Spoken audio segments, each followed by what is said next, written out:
Hello everyone, welcome to Gokul coaching centre. इस video में हम लोग देखेंगे क्लास 8 के साइंस चैप्टर 12 घर्षण। क्लास 8 चैप्टर 12 चैप्टर का नाम है घर्षण।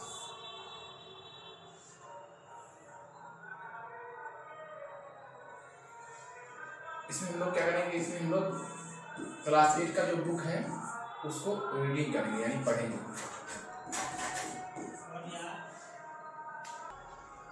इसमें बुक को हम लोग पढ़ेंगे।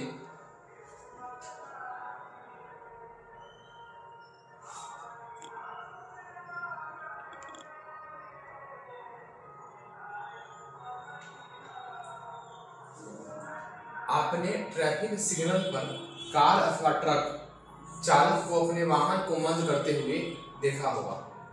जब भी आवश्यक होता है आप भी ब्रेक लगाकर अपनी साइकिल को मंद करते हैं। बात सही है। कह रहा है कि ट्रैफिक सिग्नल पर कार अथवा ट्रक चालक को अपने वाहन यानी गाड़ी को मंद करते हुए, धीमा करते हुए देखा होगा। जब भी आवश्यक होता है आप भी ब्रेक लगाकर अपनी साइकिल को मंद करते हैं। बच्चे सब अभी जो आप लोग हैं साइकिल को जब भी जरूरत पड़ता है क्या करते हैं, उसको मंद करते हैं, मंद यानी धीमा करते हैं। क्या आपने कभी सोचा है कि ब्रेक लगाने पर वाहन मंद क्यों हो जाता है? कभी सोचा है? जब से हम ब्रेक लगाते हैं, साइकिल में ब्रेक लगाते हैं तो साइकिल धीमा क्यों हो जाता है, यानी मंद क्यों हो जाता है, धीमा क्यों हो जाता है? केवल वाहन ही नहीं, कोई भी वस्तु जो किसी अन्य वस्तु के पृष्ठ पर गति कर रही होती है उस स्थिति में भी मंद हो जाती है। केवल वाहन ही नहीं, कोई भी वस्तु जो किसी अन्य वस्तु के पृष्ठ पर गति कर रही है, जैसे मान लीजिए फील्ड है, इसके ऊपर गेंद चल रहा है, गेंद धीमे धीमे गेंद क्या हो जाता है, जाके धीमा हो जाता है, मंद हो जाता है। उस स्थिति में भी मंद हो जाती है जब उस पर कोई बाहरी मंद हो जाती है जब उस पर कोई बाहरी बल न लगाया गया हो। जैसे गेंद है, इसको पीछे से अगर मारते रहेंगे तो गेंद बढ़ते रहेगा, गेंद बढ़ते रहेगा, गेंद बढ़ते रहेगा, गेंद बढ़ते रहेगा। लेकिन अगर हम गेंद को मार नहीं रहे हैं तो गेंद कितना क्या हो जाएगा, धीमे धीमे जाके रुक जाएगा, धीमा हो रहा है ऐसे, अंततः वह रुक जाती है। क्या आपने फर्श पर लुढ़कती गेंद को कुछ समय पश्चात रुकते देखा है? गेंद जमीन पर गेंद लुढ़क रहा है, कुछ समय पश्चात रुकते देखा है? बात तो सही देखी है। केले के छिलके पर कदम पड़ते ही हम क्यों फिसल जाते हैं? केला के छिलके पर कदम पड़ते ही क्यों फिसल जाते हैं? किसी चिकने सतह तथा गीले फर्श पर चलना क्यों कठिन होता है? पड़ते ही हम फिसल क्यों जाते हैं? किसी चिकने तथा गीले फर्श पर चलना क्यों कठिन होता है?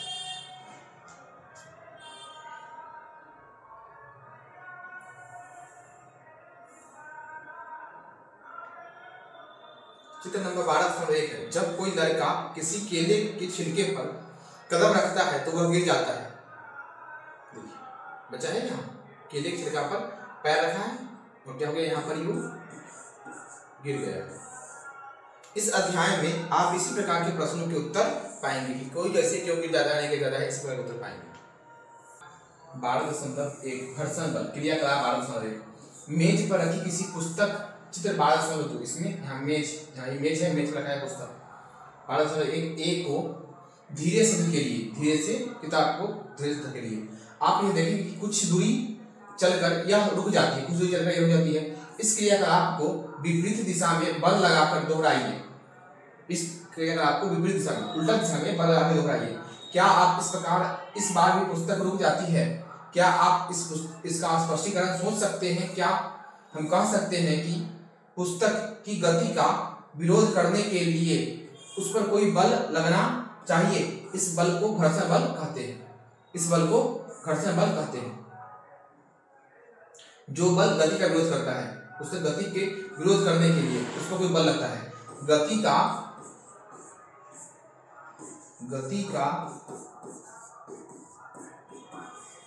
विरोध करने वाला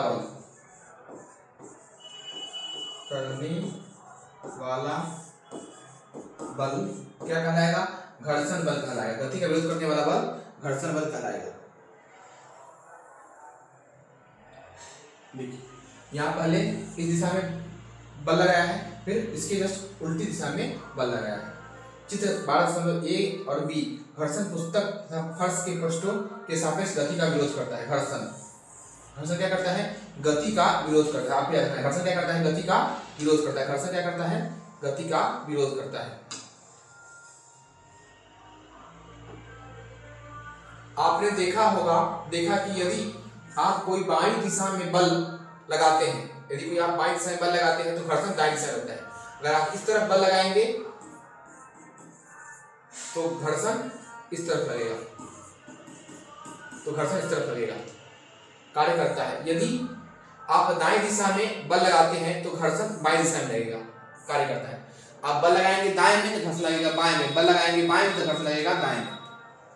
दोनों स्थितियों में हम पुस्तक की गति का विरोध करता है। दोनों स्थितियों में घर्षण क्या करता है? पुस्तक गति का विरोध करता है। घर्षण बल सदैव ही लगाए गए बल का विरोध करता है। ये बड़ा इंपॉर्टेंट चीज है। घर्षण बल सदैव ही लगाए गए बल का विरोध करती है। घर्षण बल क्या करता है? लगाए गए बल का विरोध करता है। घर्षण बल सदैव ही लगाए गए बल का विरोध करता है। घर्षण बल लगाए गए बल का विरोध करता है। घर्षण बल लगाए गए बल का विरोध करता है। उपरोक्त क्रियाकलाप में घर्षण बल पुस्तक तथा मेज के पृष्ठों के बीच कार्य करता है। घर्षण बल किसके बीच कार्य करता है? पुस्तक तथा मेज के पृष्ठों के बीच कार्य करता है। मेज के पुस्तक पृष्ठों के बीच कार्य करता है। क्या सभी पृष्ठों पर समान घर्षण बल लगता है? क्या यह पृष्ठों के चिकनेपन पर निर्भर करता है? आइए पता लगाएं। पूछ रहा है कि क्या सभी पृष्ठ पर, जैसे सभी पृष्ठ पर, बॉल पर, बैट पर, पत्थर पर, सभी पर समान घर्षण बल लगता है या उसके चिकनेपन पर निर्भर करता है? यह बात पूछना है, आगे पूछना है। घर्षण को प्रभावित करने वाले कारक 12.2, घर्षण को कौन कौन से कारक प्रभावित करते हैं इसके बारे में पूछ रहा है। घर्षण को प्रभावित करने वाले कारक क्रियाकलाप 12.2, किसी ईंट के चारों ओर एक डोरी बांधिए। किसी ईंट के, मान लीजिए ईंट है, इसके चारों ओर एक डोरी बांध दीजिए। डोरी बांधिए, ईंट को कमानीदार तुला द्वारा खींचे। कमानीदार तुला यही है, ये कमानीदार तुला। एक डोरी की बात देखोगे आप, जब गैस भराने जाते हैं, गैस वाला के पास रहता है कमानीदार तुला। खींचिए, तो कमानीदार तुला द्वारा खींचिए।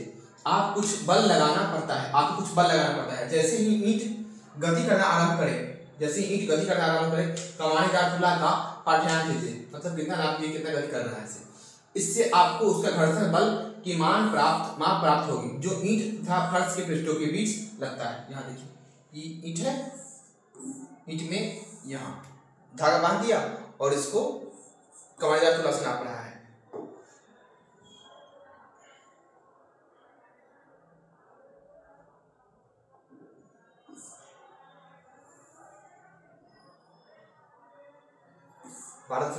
कमानीदार तुला द्वारा ईंट को खींचा जा रहा है। कमानीदार तुला द्वारा, यही देखिए, कमानीदार तुला द्वारा ईंट को खींचा जा रहा है। अब ईंट पर पॉलीथीन का टुकड़ा लपेटिए और क्रियाकलाप को दोहराइए। ईंट पर लपेटना है क्या? पॉलीथीन का कवर, पॉलीथीन को लपेटना है और उस क्रियाकलाप को फिर से उसको खींचिए। क्या आप उपरोक्त दोनों स्थितियों में कमानीदार तुला के पाठ्यांकों में कोई अंतर माप पाते हैं? इस अंतर का क्या कारण हो सकता है? ईंट पर जूट का एक टुकड़ा लपेटकर इस क्रियाकलाप को दोहराइए। आपने क्या पाया?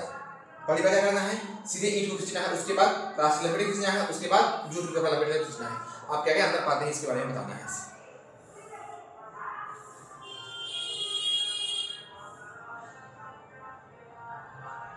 कमानीदार तुला, देखिए कमानीदार तुला है। कमानीदार तुला वह युक्ति है, क्या है? युक्ति है जिसके द्वारा किसी वस्तु पर लगने वाले बल को मापा जा सकता है। इसमें एक कुंडलित कमानी होती है, कमानी होती है जिससे बल लगाने पर प्रसार हो जाता है। इसमें फैलाव हो जाता है।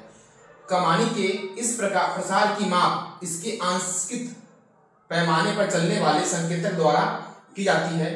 पैमाने के पाठ्यांक द्वारा बल का परिमाण प्राप्त होता है। इसमें क्वाइल से रहता है, कॉइल, इसे स्पाइरल भी कहते हैं, स्पाइरल शेप में रहता है। ये कमांड आ चुका। क्रियाकलाप 12.3 किसी चिकने फर्श पर अथवा किसी मेज पर कोई आनत समतल बनाइए। आनत समतल बनाइए, इसके लिए आप ईंटों के सहारे रखा कोई लकड़ी का तख्ता उपयोग कर सकते हैं। चित्र 12.4 में आनत समतल के किसी बिंदु ए पर पेन से कोई चिन्ह अंकित कीजिए। अब कोई पेंसिल सेल इस बिंदु से नीचे लुढ़कने दीजिए। रुकने से पूर्व यह मेज पर कितनी दूरी तय करता है, इस दूरी को नोट कीजिए। अब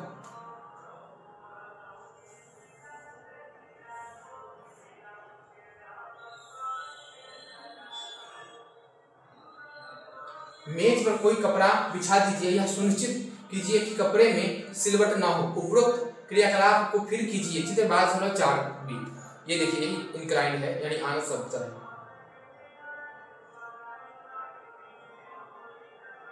बिंदु ए है, यहाँ दिया है यही नीचे हम बक्सा के इंक्लाइंड पेपर ये टेबल पे इंक्लाइंड बनाया है, जिसे कहते हैं आनत समतल। आनत समतल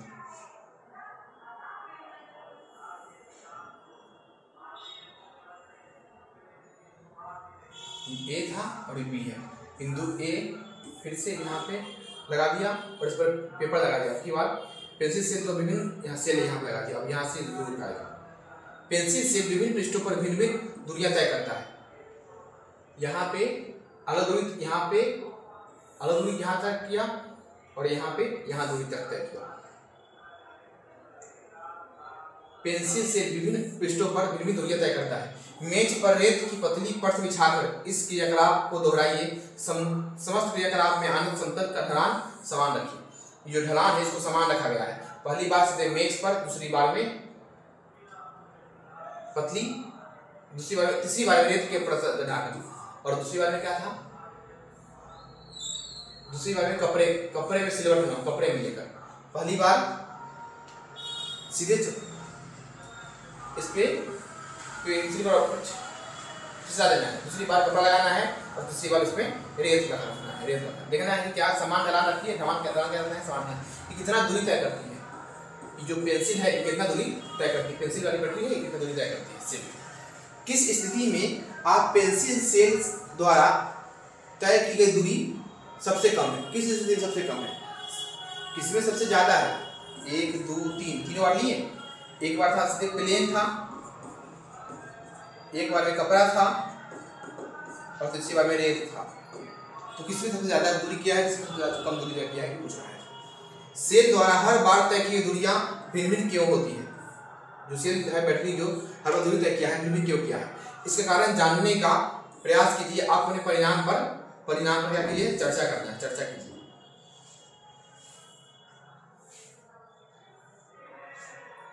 क्या सेल द्वारा चली दूरी जिस पृष्ठ पर चलता है उसकी प्रकृति पर निर्भर करती है।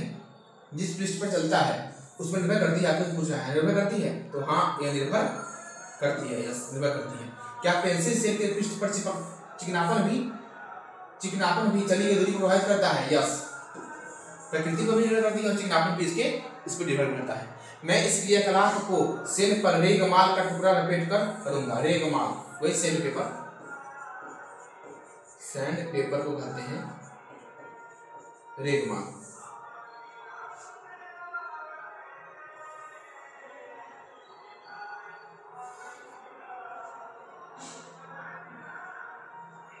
संपर्क घर्षण में आने वाले दो पृष्ठों की अनियमितताओं के कारण होता है। संपर्क घर्षण में आने वाले दो पृष्ठों की अनियमितताओं के कारण होता है। घर्षण क्या होता है, घर्षण संपर्क में आने दो पृष्ठों की अनियमितता के कारण होता है।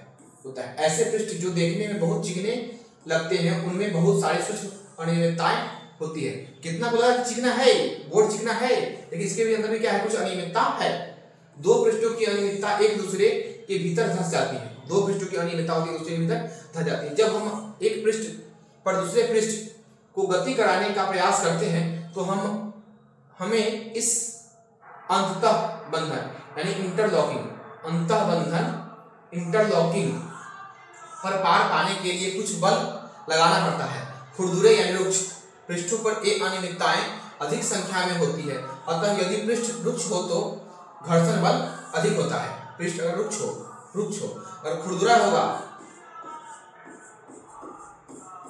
होगा तो घर्षण बल होगा ज्यादा, अगर चिकनापन होगा तो घर्षण बल होगा कम।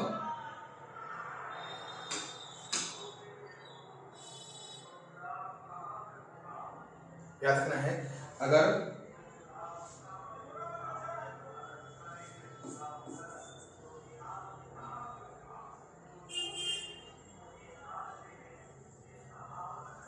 चिकनापन होगा तो होगा घर्षण होगा कम, अगर खुरदुरा होगा तो घर्षण होगा ज्यादा। और घर्षण क्या करता है? हमेशा गति का विरोध करता है। हमेशा घर्षण क्या करता है? गति का विरोध करता है। आपको कुछ पा जाता है। चिकनापन ज्यादा होगा तो घर्षण कम होगा, खुरदुरापन ज्यादा होगा तो घर्षण ज्यादा होगा। गति का क्या करता है? विरोध करता है। क्या? घर्षण।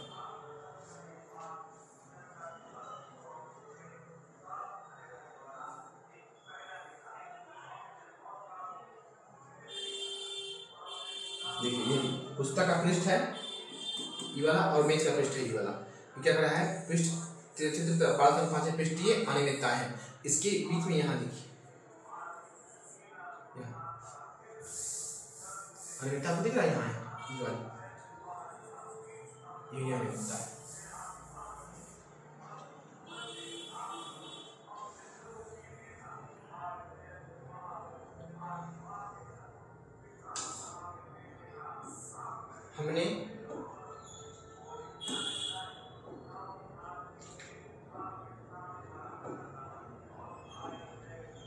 हमने यह सीखा कि दो पृष्ठों के बीच अनियमितताओं के अंतःबंधन के कारण घर्षण होता है।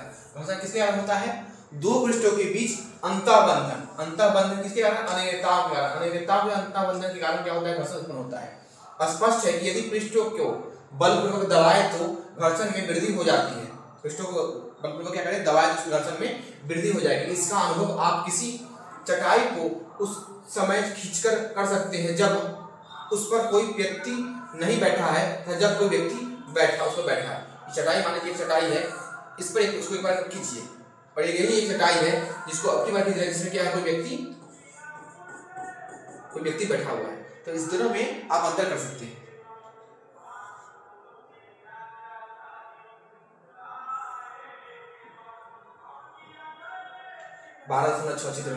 बॉक्स को गतिमान रखने के लिए लगातार धकेलना पड़ता है। जो बॉक्स है देखिए बच्चा, इसको क्या लगातार धकेल रहा है। बॉक्स को गतिमान बना रखने के लिए हमेशा क्या करता है? लगातार धकेलना पड़ता है, यानी ठेलना पड़ता है। अपने उस अनुभव को याद कीजिए जब पिछली बार आपने किसी भारी बॉक्स को एक स्थान से दूसरे स्थान पर सरकाया था। उसके अनुभव करने के लिए बोल रहा है। यदि आपको इस प्रकार का कोई अनुभव नहीं है तो आप इस प्रकार का अनुभव कीजिए। अगर आपको नहीं पता है कि यहाँ कैसे सरकता है, कैसे नहीं सरकता है, तो क्या कीजिए? आप घर जाकर इसका अनुभव कीजिए। कौन सा कार्य आसान है? विराम अवस्था में किसी बॉक्स को गतिशील करना अथवा किसी गतिशील बॉक्स को उस दिशा में सरकाना। कह रहा है कि कोई एक वस्तु है जो चल रहा है, इसको इसी दिशा में सरकाना ज्यादा आसान है, या ये वस्तु रुका हुआ है इसको अब सरकाना ज्यादा आसान है? किसमें ज्यादा आसान है? बात पूछ रहा है ऐसे।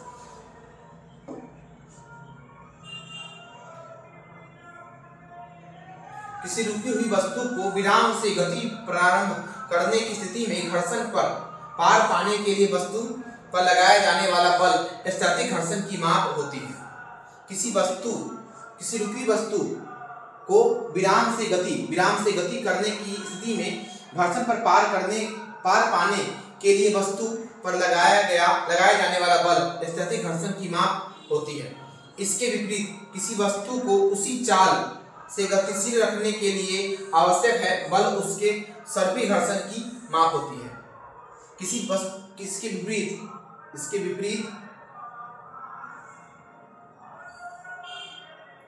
विपरीत किसी वस्तु को उसी चाल से गतिशील रखने के लिए आवश्यक बल उसके सर्पी घर्षण की माप होती है। सर्पी घर्षण की माप होती है। जब बॉक्स सरकना आरंभ कर देता है तो उसके पृष्ठ के संपर्क बिंदुओं को उतना समय ही नहीं मिल पाता कि वे फर्श के संपर्क बिंदुओं में धंस सके, अतः सर्पी घर्षण स्थैतिक घर्षण से कुछ कम होता है। इसीलिए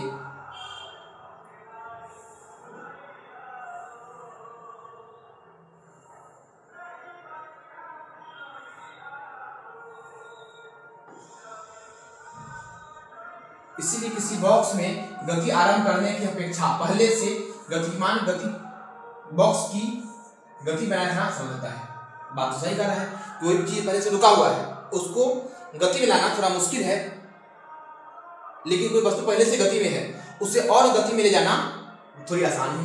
अब आगे है 12.3 घर्षण हानिकारक परंतु अनिवार्य। घर्षण क्या है? हानिकारक है लेकिन अनिवार्य जरूरी भी है। आपने कुछ अनुभवों को याद कीजिए।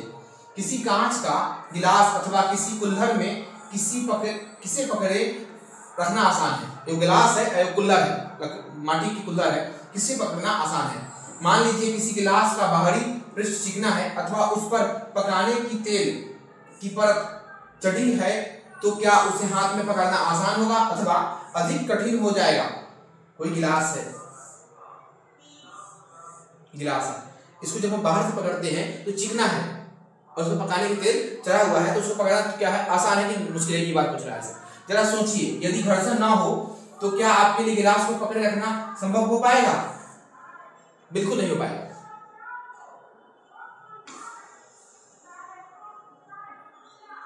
यदि यह भी याद कीजिए कि मार्बल के गीले फर्श अथवा कीचड़ वाली पगडंडी पर चलना कितना कठिन होता है। क्या आप घर्षण ना होने की स्थिति में चलने की कल्पना कर सकते हैं? जो मार्बल में टाइल्स लगा हुआ घर जिसको चिकना होता है उसमें चलना क्या होता है? कठिन होता है। और कीचड़ वाली पगडंडी, अभी बारिश का समय है, कीचड़ वाली पगडंडी पर चलना और भी कल्पना कर सकते हैं? बिल्कुल नहीं कल्पना कर सकते। उसमें चलना क्या होता है? बहुत कठिन होता है। यदि घर्षण ना हो तो आप पेन और पेंसिल से नहीं लिख पाएंगे। और इसके बीच क्या है? घर्षण। इसी वजह से हम लिख पा रहे हैं। घर्षण नहीं होगा तो हम लिख नहीं पाएंगे इसे। घर्षण ना हो तो आप पेन और पेंसिल से लिख नहीं सकते हैं। जब आपके शिक्षक चौक से श्याम पट पर लिखते हैं तो श्याम पट का रुक्ष पृष्ठ रगड़ द्वारा चौक के कुछ कणों को उतार देता है। जब श्याम पट यानी ब्लैक बोर्ड पर जब चौक से लिखते हैं तो उसके रगड़ के कारण क्या होता है? उस पर कुछ चौक के कुछ कण उस पर क्या होते हैं? उतर जाते हैं, तभी वो लिखा पाता है। यहाँ देखिए 12.7 घर्षण के कारण दीवार में कील गड़ जाती है। कोई बच्चा है जो क्या कर रहा है? हथौड़ी से कील ठोक रहा है। किसमें? दीवार में कील ठोक रहा है।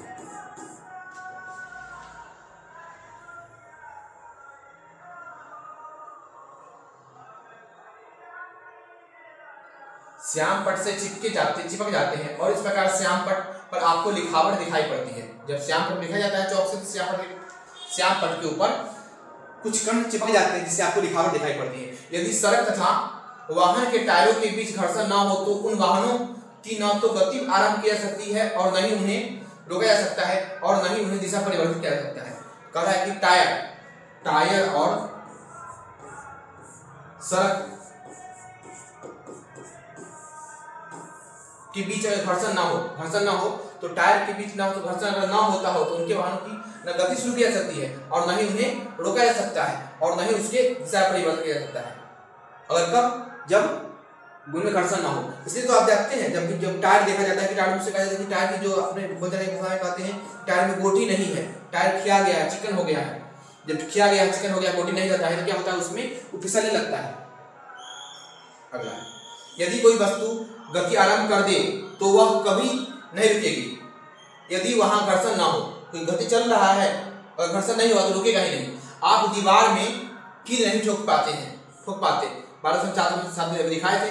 धागे में गांठ नहीं बांध पाते। घर्षण के बिना कोई भवन का निर्माण नहीं हो सकता है। घर्षण क्या है? हमारे लिए बहुत ज्यादा जरूरी है। घर्षण क्या है? घर्षण बहुत आवश्यक है। घर्षण के बिना हम बहुत काम नहीं कर सकते। लेकिन घर्षण क्या अनिवार्य भी है और हानिकारक भी है।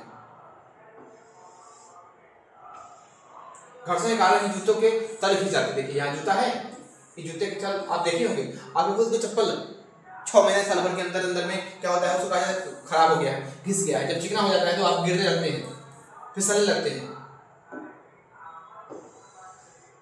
इसके विपरीत घर्षण हानिकारक भी है, घर्षण हानिकारक भी है। घर्षण के कारण वस्तुएं घिस जाती है, चाहे वह पेंच, बॉल, बेरिंग अथवा जूतों के सोल ही क्यों ना हो।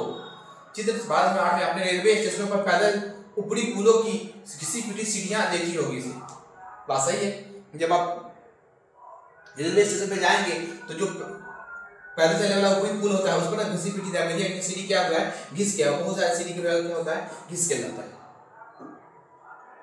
घर्षण से उष्मा भी उत्पन्न हो सकती है, घर्षण से उष्मा भी उत्पन्न हो सकती है, ये बात याद रखने वाला है। घर्षण से उष्मा उत्पन्न हो सकती है। कुछ मिनट तक आप अपनी हथेलियों को तेजी से एक दूसरे के साथ रगड़िए। क्या करना है, देखिए क्या हो जाएगा, ये गर्म हो जाता है, रगड़िए। चित्र 1209 में आप अनुभव करते हैं जब आप माचिस की तिल्ली को किसी रुक्ष पृष्ठ पर रगड़ते हैं तो वहां आग पकड़ लेती है। माचिस की सिंपल तिल्ली है, उस रुक्ष पृष्ठ पर जरूरी नहीं सिर्फ उसी पर रगड़े। यहाँ देखिए, यहाँ माचिस की तिल्ली यहाँ है, यहाँ इसी के ऊपर, इसके ऊपर जैसे रगड़ते हैं क्या होता है, आग पकड़ लेता है। देखिए यहाँ चित्र 1209 में इसमें हाथों को रगड़ने से आप गर्मी का अनुभव करते हैं। तो विशेष से रगड़ेंगे तो क्या होता है, गर्मी का अनुभव हो जाएगा।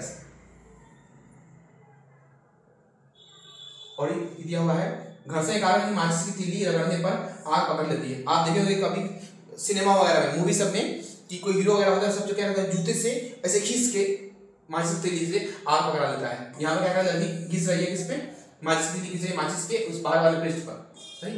लेकिन सिनेमा वगैरह में देखेंगे जूते पे घिस के क्या करता है, उस पर आग लगा लेता है,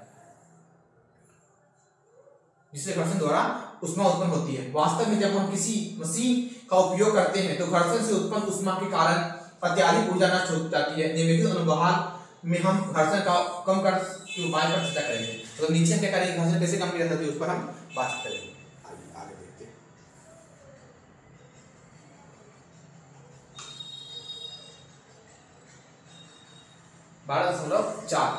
घर्षण बढ़ाना, घर्षण को बढ़ा सकते हैं, कैसे घटा सकते हैं, इसके बारे में बात करना है।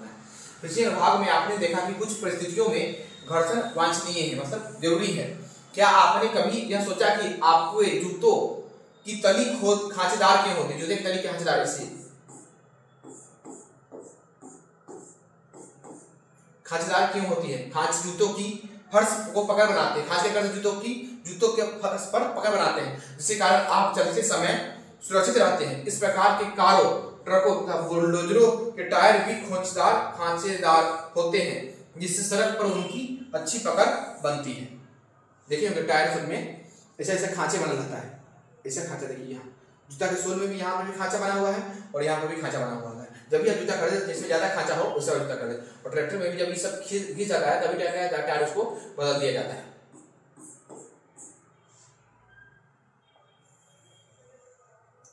चित्र ए में दिया जूते तभी टायरों की तलियों की खांचेदार बनाकर घर्षण को अधिक किया जा सकता है।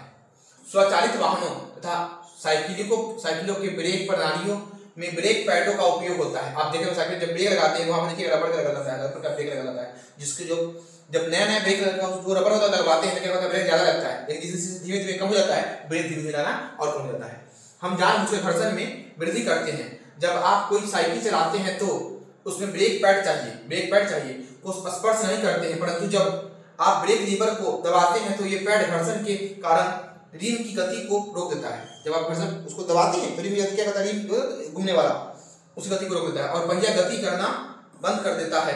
आपने यह देखा होगा कि कबड्डी के खिलाड़ी अपने हाथ पर मिट्टी रगड़ते हैं, कबड्डी पर माटी रगड़ लेता है तब उसमें जाता है ऐसे, ताकि वे अपने प्रतिद्वंदी को और अच्छी तरह से मिट्टी रगड़ते हैं ताकि वो अपने प्रतिद्वंदी को अच्छी तरह से पकड़ सके।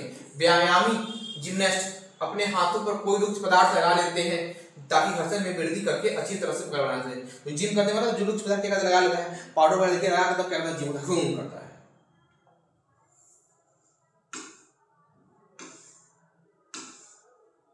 यद्यपि कुछ अन्य परिस्थितियों में घर्षण अवांछनीय होता है, अतः हम उसे कम करना चाहते हैं। कैरम बोर्ड पर आप महीन पाउडर क्यों छिड़कते हैं? आप देखते हैं कैरम बोर्ड खेलते समय जो पाउडर छिड़कते हैं। हम दरवाजा के कब्जों को चूल्हों में तेल की कुछ बूंदे डालते हैं। जब दरवाजा को खोलते बंद करते हैं तो इसमें क्या करते हैं, तेल डाल देते हैं।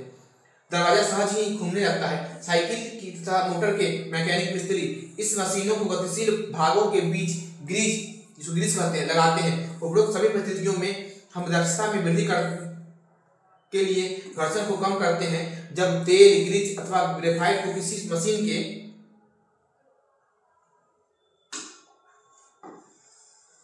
देखिए यहाँ बच्चा सब कैरम बोर्ड खेल रहा है। घर्षण कम करने के लिए कैरम बोर्ड पर पाउडर छिड़का जाता है। गतिशील पुर्जों भागों के बीच लगाते हैं, वहां इनकी एक पतली परत बन जाती है तथा गतिशील पृष्ठ सीधे ही एक दूसरे को रगड़ नहीं पाते हैं।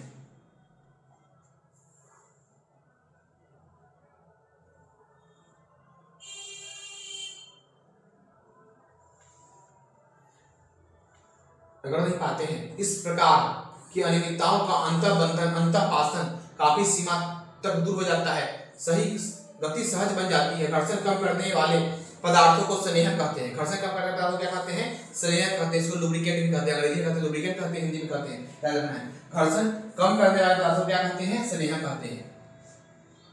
क्या कहते हैं? स्नेहक कहते हैं घर्षण कम करने वाले पदार्थ को। कुछ मशीनों में स्नेहक के रूप में तेल का उपयोग न करने की सलाह दी जाती है। वहां पर घर्षण कम करने के लिए गतिशील पुर्जों के बीच वायु की गद्दी का उपयोग किया जाता है। सतह 2 चिकनाई, सतह 1 स्नेहक का प्रभाव। स्नेहक होता है लुब्रिकेंट, जो से क्या करते हैं? घर्षण को कम करते हैं।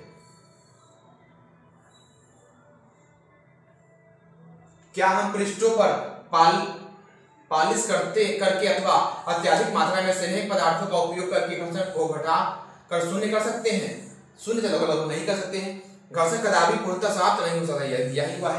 घर्षण कभी भी पूर्णतः समाप्त नहीं हो सकता है। कोई पृष्ठ पूर्णतः चिकना नहीं होता, उसमें कुछ न कुछ अनियमितताएं अवश्य होती है। याद रखने वाली चीज है, घर्षण को कभी भी पूर्णतः समाप्त नहीं कर सकते हैं और पूर्णतः चिकनी नहीं हो सकता है। कुछ न कुछ अनियमितताएं उसमें हमेशा होती ही होती है। आगे 12.5 पहिए घर्षण कम कर देते हैं। अगर आप यहाँ वीडियो देख रहे हैं तो आप क्या कीजिए, इस चैनल को सब्सक्राइब कर दीजिए, लाइक कर दीजिए, शेयर कर दीजिए। सही है। ऐसे ही आपको क्लास 8 का सारे वीडियो, सारे चैप्टर जो बचा हुआ है उसके आगे वाला उसको भी, और जो पीछे वाला है इसके 12 से, क्योंकि अभी आपके सिलेबस के हिसाब से चैप्टर नंबर 12 पढ़ना चाहिए, 12वां चैप्टर होना चाहिए आपके सिलेबस के हिसाब से क्लास 8 की। तो हम इसको पढ़ा रहे हैं, आगे की वीडियो आते रहेगा। आपने पहिए घर्षण कम कर देते हैं। पहिए क्या करते हैं? घर्षण कम कर देते हैं। इसके बाद पढ़ना है। आपने अटैची तथा अन्य भारी सामानों, असबाबों पर रोलर जड़े देखे होंगे। ऐसे सामानों को कोई छोटा बच्चा भी आसानी से खींच सकता है। ऐसा क्यों होता है? आइए देखिए यहाँ देखेंगे। देखिए ये क्या है? ट्रॉली बैग है जो बच्चा आजकल आप सब बात बहुत लोग करते हैं। इसके यहाँ पे चक्का लगा हुआ है, यहाँ पे चक्का लगा हुआ है। इसको लोटन घर्षण कम कर देता है। लोटनी घर्षण जो है क्या करता है? कम करता है। छोटा बच्चा कैसे इसको कहीं उठा के ले जाने के लिए, इसको ले जाने में क्या हो जाएगा? दिक्कत होगा, ऐसे नहीं जा सकता है। किया गया 12.4 बेलनाकार आकृति की कुछ पेंसिल लीजिए। इन्हें मेज पर एक दूसरे के समानांतर रखिए। इनके ऊपर कोई मोटी पुस्तक रखिए। चित्र 12.5 में यहाँ देखिए पेंसिल रखा हुआ है, इसके ऊपर रोलिंग करने के लिए कर रहा है। आप पुस्तक को धकेलिए और अब पुस्तक को क्या करना है? धकेलना है। आप यह पाएंगे कि पुस्तक के गतिशील होने पर पेंसिल उठकती है। पुस्तक का गतिशील होगा तो पेंसिल क्या होगा? कि पेंसिल सब यहाँ से यहाँ की पेंसिल आ जाएगा, यहाँ पे आ जाएगा, यहाँ पे आ जाएगा, यहाँ पे उठकने लगता है, उठकती है। पेंसिल की इस प्रकार की गति को लोटनी गति कहते हैं। पेंसिल की इस प्रकार की गति को क्या कहते हैं? लोटनी गति कहते हैं। क्या आप यह अनुभव करते हैं कि पुस्तक को सरकाने की तुलना में इस प्रकार गतिशील कराने से घर्षण कम हो गया है? क्या आपने भारी मशीनों को उनके नीचे लकड़ी के लट्ठे रखकर एक स्थान तक ले जाके देखा है? हाँ, बात सही है। देखिए भैया, देखते हैं इसे।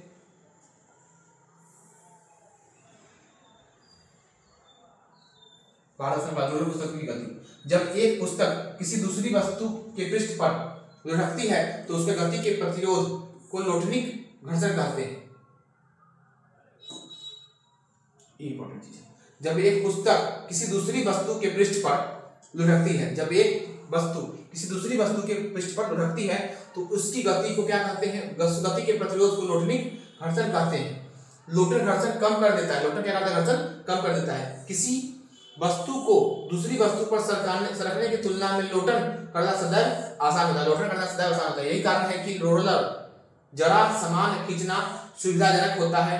क्या अब आप यह समझ सकते हैं कि पहिए के आविष्कार को मानव जाति की महानता खोजों में क्यों गिना जाता है? क्योंकि लोटनिक घर्षण सर्पी घर्षण से कम होता है। इसीलिए अधिकांश मशीनों में सर्पण को बाल बेरिंग के उपयोग द्वारा लोटन में प्रतिस्थापित किया जाता है।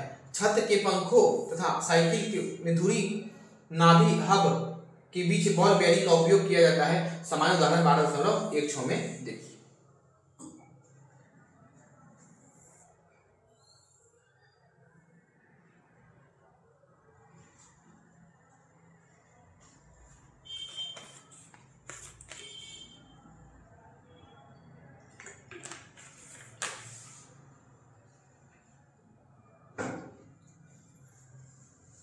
कह सकते हैं कि तरल इनसे होकर गति करने वाली वस्तुओं पर घर्षण बल लगाते हैं। तरलों द्वारा लगाए गए घर्षण बल को कर्षण भी कहते हैं। ये याद रखना है। तरलों द्वारा लगाए गए घर्षण बल को क्या कहते हैं? कर्षण भी कहते हैं। यहाँ देखिए, यह देखे होंगे पंखा में देखे होंगे, फैन के पीछे देखे होंगे, यहाँ बॉल बेरिंग है, यहाँ बेरिंग देखे होंगे वाला। तो बच्चा से जब गाड़ी बनाता है तो यहाँ पर ऐसे बेरिंग वाला लगाता है, ऐसे बेरिंग वाला लगाता है। बॉल बेरिंग घर्षण क्या करते हैं? कम कर देते हैं। अगला है तरल घर्षण 12.6 तरल घर्षण। आप जानते हैं कि वायु अत्यंत हल्की तथा विरल होती है। अत्यंत हल्की तथा क्या होती है? विरल होती है, मतलब उसके बीच बहुत कण होते हैं।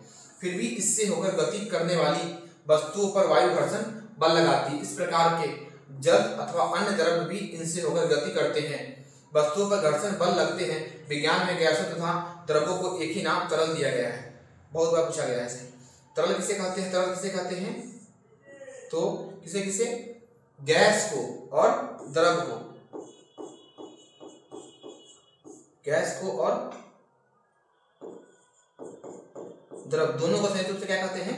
तरल कहते हैं। गैस को, गैसों तथा द्रव्यों को एक ही नाम क्या दिया गया है? तरल दिया गया है। अतः हम कह सकते हैं कि तरल इनसे होकर गति करने वाली वस्तुओं पर घर्षण लगाते हैं। तरलों द्वारा लगाए गए घर्षण को कर्षण भी कहते हैं। किसी तरल पर लगने वाला घर्षण बल उसकी तरल के सापेक्ष गति पर निर्भर करता है। घर्षण बल वस्तुओं की आकृति तथा तरल की प्रकृति पर निर्भर करता है। इंपॉर्टेंट चीज है। घर्षण, किसी तरल पर लगने वाला घर्षण बल उसकी तरल के सापेक्ष गति पर निर्भर करता है। घर्षण बल वस्तु की आकृति तथा तरल की प्रकृति पर निर्भर करता है। अगला है, स्पष्ट है कि जब वस्तुएं किसी तरल में गति करती है तो उन्हें उन पर लगे घर्षण बल पर पार पाना होता है। इस प्रक्रिया में उनकी ऊर्जा का क्षय होता है। अतः घर्षण को कम करने के लिए प्रयास किए जाते हैं। अतः वस्तुओं को विशिष्ट आकृतियां दी जाती हैं। आपके विचार से वैज्ञानिकों को इन विशिष्ट आकृतियों के बारे में कहां से संकेत प्राप्त होते हैं? वास्तव में उन्हें ये संकेत प्रकृति से मिलते हैं। संकेत किसे मिलते हैं? प्रकृति से मिलते हैं। पक्षी तथा मछलियों की तरल में गति करते हैं। पक्षी तथा मछली, देखिए पक्षी हवा में और मछली पानी में तरल में गति करता है। तो तरल, हवा और जल दोनों में तरल कहते हैं। उनके शरीर का विकास इस प्रकार हुआ होगा कि तरल में गति करते समय घर्षण पर पार पाने से उनकी ऊर्जा का क्षय यथासंभव कम हो। आपने इन आकृतियों के बारे में कक्षा 6 में अध्ययन किया था।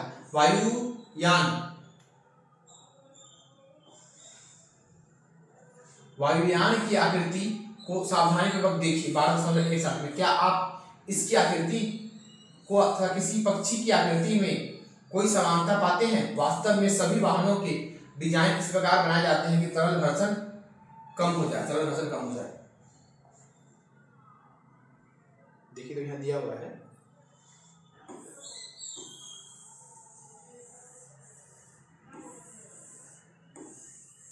यहाँ एरोप्लेन है और देखिए पक्षी।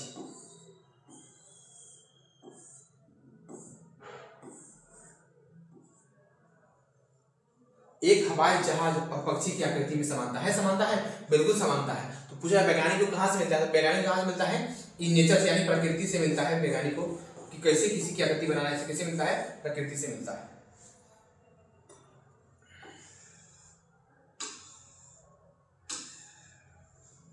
प्रमुख शब्द है, प्रमुख शब्द बॉल बियरिंग, कर्षण, तरल घर्षण, घर्षण, अंतःबंधन, स्नेहक, लोटनी घर्षण, सर्पी घर्षण, स्थैतिक घर्षण, इस सब के बारे में दिया हुआ है। आपने क्या सीखा, और आपके लिए एक पहेली है, पहली पहेली देख लीजिए।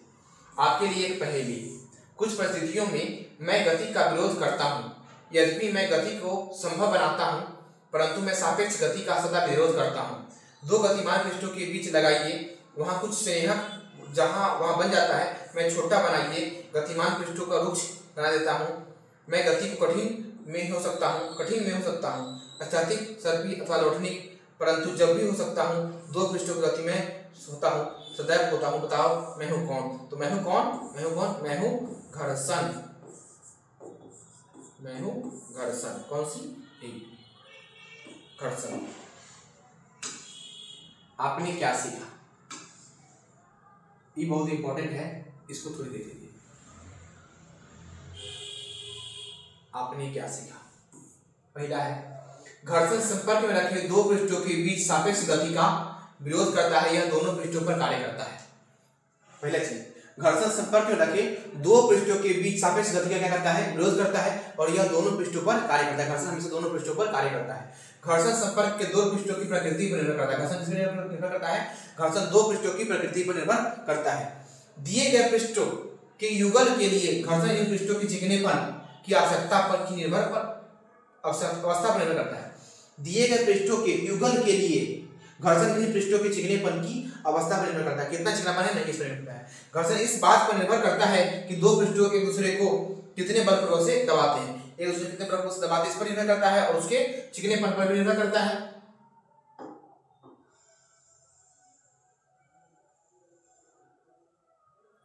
स्थैतिक घर्षण तब कार्य करना आरंभ करता है जब हम किसी वस्तु को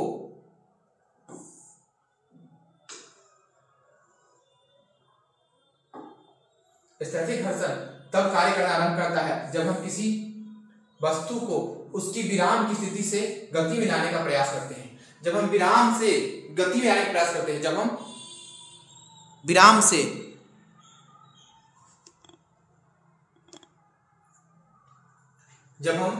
स्थैतिक घर्षण तब कार्य करता है जब हम विराम से गति में लाने का प्रयास करते हैं, तब कौन सा घर्षण कार्य करता है? स्थैतिक घर्षण।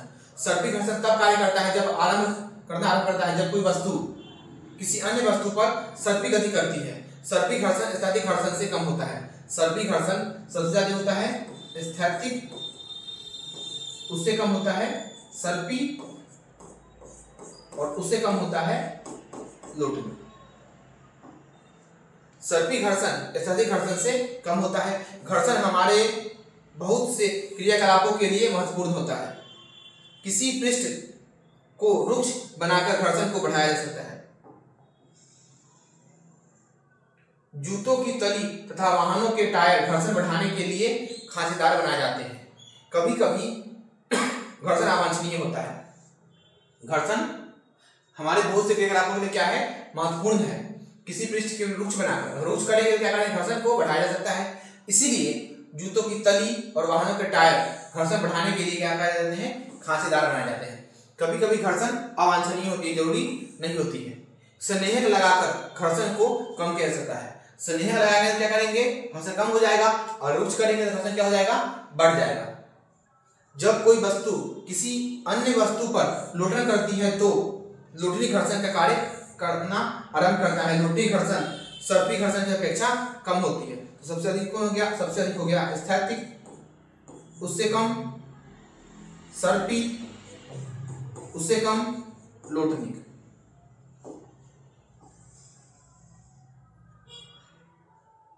कई मशीनों में बॉल बेयरिंग का उपयोग करके घर्षण को कम किया जाता है। तरल में गति करने वाली वस्तु को उचित आकृति प्रदान करके घर्षण को कम किया जा सकता है। सबसे अधिक किसमें होगा घर्षण? स्थैतिक में उससे कम, सर्पी में उससे कम, लोटनी में।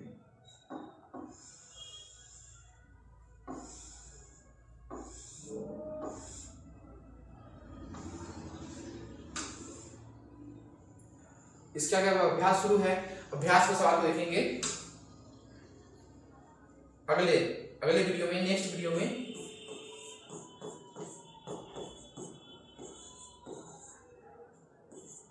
हम क्वेश्चन आंसर को देखेंगे, सही है, और इसमें यही कर देते हैं। Thank you.